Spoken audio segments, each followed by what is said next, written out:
আসসালামু আলাইকুম। আজকে আপনাদের সাথে শেয়ার করব বিফ ভুনা। এই বিফ ভুনাটা আমি করব কাশ্মীরি মশলা দিয়ে।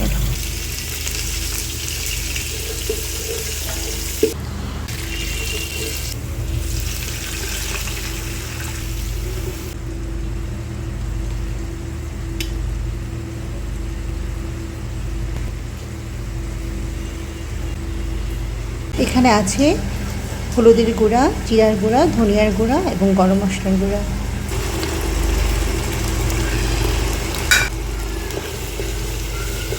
আমি বেশ কয়েকবার মশলাগুলোকে কষিয়ে নিয়েছি। এখন মাংসগুলোকে দিয়ে দিলাম।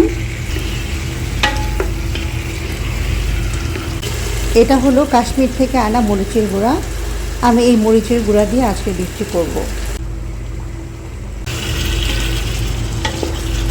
জানি না ভিডিওতে কালারটা বোঝা যাচ্ছে কি না, কিন্তু মরিচের গুঁড়ো দেওয়ার পরে কালারটা অনেক ডিফারেন্ট এসছে, একদম লাল। যদিও অনেক লাল, কিন্তু আসলে ঝাল কিন্তু বেশি একটা হবে না। রঙটাই লাল, দেখতে অনেক সুন্দর হয়, কিন্তু ঝাল হয় একেবারে নর্মাল।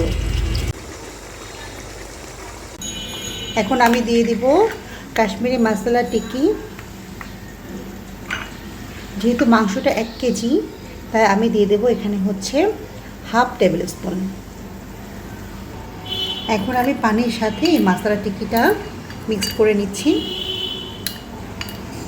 যারা যারা কাশ্মীরে যান তারা অবশ্যই আর কিছু না হলেও এই মশলা টিকিটা অবশ্যই আনবে। এটার ফ্লেভারটা যে এত মজার হয় আর অনেক টেস্ট হয়ে যায় খাবারটা।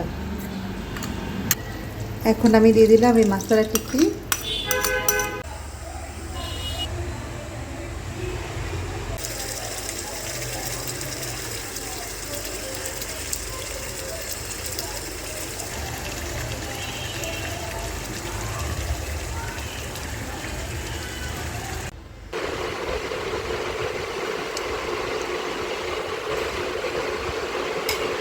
খেয়ে দেখো তো কেমন হয়েছে।